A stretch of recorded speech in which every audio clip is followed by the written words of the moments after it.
গতকালে নিজের চোখে দেখা কথা বলি, গতকাল নিজের চোখে আমি দেখেছি যা, এক চোখের এক পলকে যা দেখেছি, এক পলকে, এই যে এবার তাকালাম এতটুকু। আমরা আসছিলাম যে পূর্বাচল দিয়ে মাহফিলে যাব, আমরা চাঁদপুর যাব, ওদিক দিয়ে বের হয়ে। কোন জায়গাতে চলে গেছে আমি মানে বলতে লজ্জা পাচ্ছি, কিন্তু আপনাদেরকে বলি, কারণ আপনারা এই শহরেরই বাসিন্দা এবং এই শহরের ভবিষ্যৎ আপনার হাতে, এই ঢাকা সিটির ভবিষ্যৎ আপনাদের হাতে না। আচ্ছা, গাড়িতে বসে আমরা সাধারণত কি করি? বই পড়ি বা ফোনে কথা বলি বা পরিবারের খোঁজ খবর নেই। গাড়িতে বই পড়তে পড়তে চোখ লেগে যায় না অনেক সময়? তো চোখটাকে রেস্ট দেওয়ার জন্য জাস্ট একবার গ্লাসটা খুলে বাইরে তাকিয়েছি। পাশ দিয়ে একটা গাড়ি চলে গেল, একটা উবার টাইপের একটা গাড়ি চলে গেল, ড্রাইভার গাড়ি চালাচ্ছে। পিছনের সিটে, আপনার শহরের অবস্থা বলছি, পিছনের সিটে আমি দেখলাম যে একটা ছেলে এভাবে বসে আছে, আমি যেভাবে বসে আছি, আর একটা মেয়ে তার উপরে উঠে বসে আছে ওপেন রাস্তার মধ্যে। এটা আপনাদের শহর। আমি যে বলি যে কিয়ামতের যত সায়েন্স গুলো আছে, নিদর্শনগুলো, সেগুলো মোটামুটি প্রকাশ পেয়ে গেছে সব শহরগুলোতে, আপনারা তো বিশ্বাস করতে চান না। নবীজি এটার কথাই বলছিলেন হাদিসে, যে কিয়ামত ততদিন পর্যন্ত হবে না যতদিন পর্যন্ত মানুষ গরু গাধার মতো রাস্তাঘাটে জেনা করবে না। স্পষ্ট হাদিস আছে, কিয়ামত ততদিন পর্যন্ত হবে না যতদিন পর্যন্ত মানুষ গাধার মতো রাস্তাঘাটে জেনা করবে না। এগুলো জেনা না? জেনা মানে কি শুধু ওই সেক্সুয়াল শারীরিক সম্পর্কই জেনা? দেখেন, ফ্ল্যাটে ফ্ল্যাটে জেনা হচ্ছে, ফ্ল্যাটে ফ্ল্যাটে মাদকদ্রব্য সেবন করছে, ধনির দুলাল, কোনো খবর নাই। একটা অসুস্থ প্রজন্ম তৈরি করছে আমরা, জানেন? এই প্রজন্মের ছেলেরা নাস্তা করে 12টা-1টার দিকে, দুপুরে এদের রাত হয় 12টা-1টা পর্যন্ত, ঘোরাফেরা করে, ফজরের নামাজের সময় ঘুমায়। ফজর নামাজটা পড়ে ঘুমায় না, কিন্তু ফজর নামাজের সময় ঘুমায়। উঠে দেখবেন 12টা-1টায় নাস্তা করে, 12টা-1টার দিকে। এরা সালাম দিতে লজ্জাবোধ করে, এরা সালাম দিতে লজ্জা পায়, পিতাকে সালাম দিতে লজ্জা পায়। হ্যাঁ, টাকটুর উপরে কাপড়, দাড়ি রাখা এদের কাছে মনে হয় ব্যাকডেটেড থিঙ্কিংস। হ্যাঁ, এরা পাপকে পাপ মনে করে না, মাদককে এরা স্বাভাবিক মনে করে, জেনাটাকে স্বাভাবিক মনে করে। ফ্রি মিক্সিং, জেনাটা খুব স্বাভাবিক, বয়ফ্রেন্ড গার্লফ্রেন্ড খুব স্বাভাবিক বিষয়, ঠিক আছে? বাপের টাকা পয়সা থাকলে এগুলো নিয়ে বন্ধুদের সাথে মজ মাস্তি করাটাকে এটা ফ্যাশন মনে করে, টাকা উড়িয়ে দেখে ফ্যাশন মনে করে। ওই টাকা পয়সা কামাই করতে পিতাদের কত কষ্ট হয়েছে ওরা জানে না, পিতারা জানে। এই প্রজন্মের মেয়েরা দেখবেন পর্দাটাকে ব্যাকডেটেড থিঙ্কিংস মনে করে, চুল খোলা রেখে গেঞ্জি টি শার্ট পরে বাইরে ঘুরতে যারা পরিমাণ লজ্জাবোধ কাজ করে না, যারা পরিমাণ। বিভিন্ন অকেশন আসলে দেখবেন মোমবাতি জ্বালিয়ে অগ্নি পূজা শুরু করে দেয়। হ্যাঁ, এবং কোনো কোনো ক্ষেত্রে সংস্কৃতির নামে এমন কিছু শিরকি কাজ করে যেগুলোর সাথে ইসলামের কোনো সম্পর্ক নেই। এরা জীবনে প্রতিষ্ঠিত হওয়াকে, বাইরে একটা ডিগ্রি সার্টিফিকেটকে নাজাতের ওসিলা মনে করে ফেলে।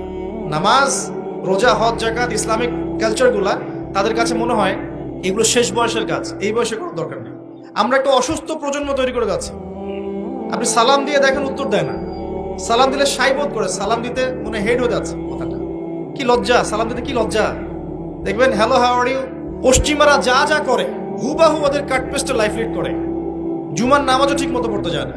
আমরা কি প্রজন্ম তৈরি করছি চিন্তা করে দেখবেন। মাদক, এই যে একটু আগে স্যার বলে গেলেন না, ম্যাক্সিমামই, অল্প কিছু মানুষ বাদ দিয়ে যারা একটু ধর্মকর্ম চর্চা করে, এইসব মানুষ বাদ দিয়ে ম্যাক্সিমামই মাদকের সাথে সম্পৃক্ত। আমি দেখাচ্ছিলাম প্রিয় ভাইয়েরা এবং পর্দার বোনেরা যারা আছেন, যে কিয়ামতের সায়েন্সগুলো কিন্তু চলে আসছে। এখন এই প্রজন্মের দায়িত্ব কিন্তু আপনার হাতে। এই প্রজন্মের দায়িত্ব কার হাতে বলেন? এই শহরের দায়িত্ব কার হাতে? শুধু কি আলেম ওলামার হাতে? শুধু কি প্রশাসনের হাতে?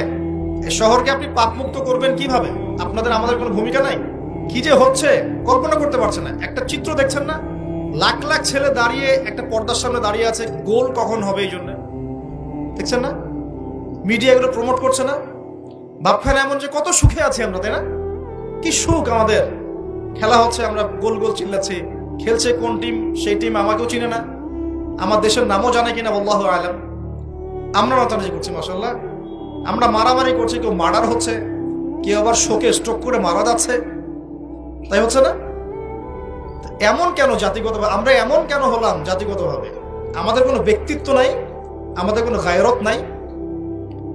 আমাদের তো যুদ্ধের হিস্ট্রি আছে, আমাদের বীরত্বের হিস্ট্রি আছে, আমাদের ভাষা আন্দোলন হিস্ট্রি আছে। দেশের কনসেপ্ট বাদ দিয়ে ইসলামের কনসেপ্টও যদি বলেন, আমরা তো তারেক বিন জিয়াদের উত্তরসূরি, বিন কাসিমের উত্তরসূরি, খালেদ বিন ওয়ালিদ, উমর ইবনুল খাত্তাবের উত্তরসূরি। আমাদের কোনো গায়রত নাই।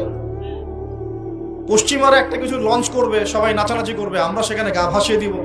কিছু কিছু মুসলিম কান্ট্রি ওগুলোতে জয়েন হবে, আমরা মনে করবো এটা হালাল হয়ে গেল। অনলাইনে দেখলাম একজন লিখেছেন, আরেকজন বক্তব্য দিচ্ছেন রাসূলুল্লাহ সাল্লাল্লাহু আলাইহি ওয়াসাল্লাম তো নাকি তার স্ত্রীর সাথে খেলাধুলা করেছেন। রাসূল সাল্লাল্লাহু আলাইহি ওয়াসাল্লাম তার স্ত্রীর সাথে দৌড় প্রতিযোগিতা করেছেন রাতের অন্ধকারে। মসজিদ নববীর মধ্যে ঈদের দিন উৎসব পালন করা হয়েছে নববীর মধ্যেই। এটার সাথে আপনি ফিফার দলিল টানছেন, এটা দিয়ে আপনি ফিফাকে জায়েজ করতেছেন। এখানে তো জুয়া হচ্ছে। একটা মুসলিম কান্ট্রি কাতার যা অ্যারেঞ্জ করেছে, এই অ্যারেঞ্জমেন্টটা অন্য আগের সব অ্যারেঞ্জমেন্ট হচ্ছে বেটার, কারণ সে তার মধ্য দিয়ে ইসলামের প্রচার করার চেষ্টা করেছে, সে তার জায়গা থেকে চেষ্টা করেছে। কিন্তু মন্দের ভালো, এর চেয়ে ভালো কিছু করা সম্ভব ছিল না এখানে। সে যতদূর পর্যন্ত পেরেছে ট্রাই করেছে, এবং সে কিন্তু ছোট রাষ্ট্র হলেও অনেক বড় বড় ওয়ার্ল্ড অ্যাফেয়ার্স এর বিষয়ে সে মাথা ঘামায়। আমাদের ঢাকার সমান আয়তন হবে কিনা সন্দেহ আছে। ঢাকা বিভাগের সমান হয়তো আয়তন হবে, সে ওয়ার্ল্ডের বড় বড় জিও পলিটিক্যাল বিষয়ে সে মাথা ঢুকে এখন। হ্যাঁ, সে তার সর্বোচ্চ চেষ্টা করেছে, কিন্তু এর মধ্য দিয়ে যে সারা বিশ্বে কোটি কোটি যুবক তাদের হায়াত নষ্ট করছে, তাদের যৌবন নষ্ট করছে, তাদের রাতের ঘুম ইবাদত নষ্ট করছে, হ্যাঁ, আপোষে দ্বন্দ্বে লিপ্ত হচ্ছে, বিধর্মীদের কালচার ফলো করছে, ওদের ফ্ল্যাগ টাঙাচ্ছে। আমার দেশের মধ্যে, স্বাধীন সার্বভৌম রাষ্ট্রের মধ্যে অন্য একটা রাষ্ট্রের পতাকা তুলবো কেন? আমার গায়রত নাই? ওরা কি তাদের দেশে আমার পতাকা তোলে কিনা? আমাদের ব্যক্তিত্ব কোথায় চলে গেল? এগুলোকে আমরা টেকনিক্যালি আবার মিডিয়া দিয়ে জায়েজ করার চেষ্টা করছি, যে নবী সাল্লাল্লাহু আলাইহি ওয়াসাল্লাম তো দৌড় প্রতিযোগিতা করেছেন, হ্যাঁ, তারপরে মসজিদ নববীর মধ্যেও তো এইরকম খেলাধুলা হয়েছে। এগুলো ছিল চিত্ত বিনোদনমূলক। যদি আমি একা একা সকালবেলা উঠে ফজরের নামাজের পরে এই মাঠটাকে 10 রাউন্ড দেই, এটা আমার জায়েজ না জায়েজ? এই খেলাকে কেন্দ্র করে তো জুয়ার আসর বসাতে পারবেন না। এটাকে কেন্দ্র করে তো সমকামিতা প্রমোট করতে পারবেন না। এটাকে কেন্দ্র করে আপনি lakh lakh billion billion dollar খরচ করতে পারবেন না তো। অথচ আপনার পাশেই প্রতিবেশী রাষ্ট্র ইয়েমেন না খেয়ে মারা যায়। আমাদের পাশেই মিডল ইস্টের পাশেই প্রতিবেশী রাষ্ট্র সিরিয়া না খেয়ে শিশুরা মারা যাচ্ছে। প্রতিবেশী না খেয়ে থাকে, আমি পেট ভরে খাই, আমি মুমিন নাকি? প্রতিবেশী না খেয়ে থাকে আর আমি পেট ভরে খাই, আমি কি মুমিন নাকি? আর সারা বিশ্ব এই দিকে মানুষকে ফোকাস করে রেখেছে। বিশ্বের একটা অংশ এই দিকে ফোকাস করে রেখে তাদের এজেন্ডাগুলো ঠিকই বাস্তবায়ন করছে না। তো রমজান মাস আসে, দেখবেন রমজান মাস যখনই আসে দেখবেন যে নির্যাতন বেড়ে যায় উম্মার উপর।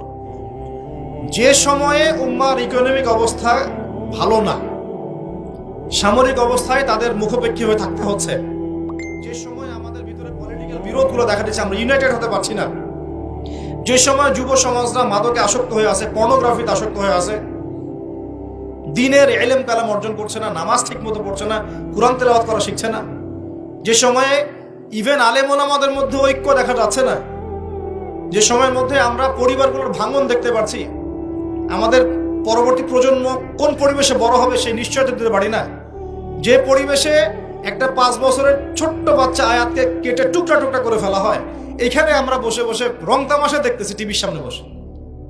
এই সমাজটা পরিবর্তনের দায়িত্ব আমাদের কারো ঘাড়েই নাই? শুধু কি পলিটিশিয়ানদের দায়িত্ব?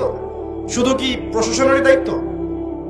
আমাদের সবাইকে নাকে তেল দিয়ে ঘুমানোর জন্য পৃথিবীতে আসছি? এই যুব সমাজ তো জানেই না, বোঝেই না ওদেরকে কি কারণে এই পৃথিবীতে পাঠানো হয়েছে। সে যে মুসলিম, তার যে দায়িত্ব কর্তব্য আছে, আল্লাহ পাক যে তাকে সৃষ্টি করেছেন তার ইবাদত করার জন্য এবং আল্লাহর জমিনে দিনটার প্রচার প্রসার ঘটানোর জন্য, তার কোনো ফিকির আছে? একটা পর্দার সামনে দাঁড়িয়ে সে আধা ঘন্টা, 1 ঘন্টা, 1.5 ঘন্টা সময় নষ্ট করে ফেললো, তার ফিজিক্যাল কোনো উপকারও কিন্তু নাই। আছে কি অবস্থা? মানে মিডিয়া যে কি প্রমোটটা করতেছে।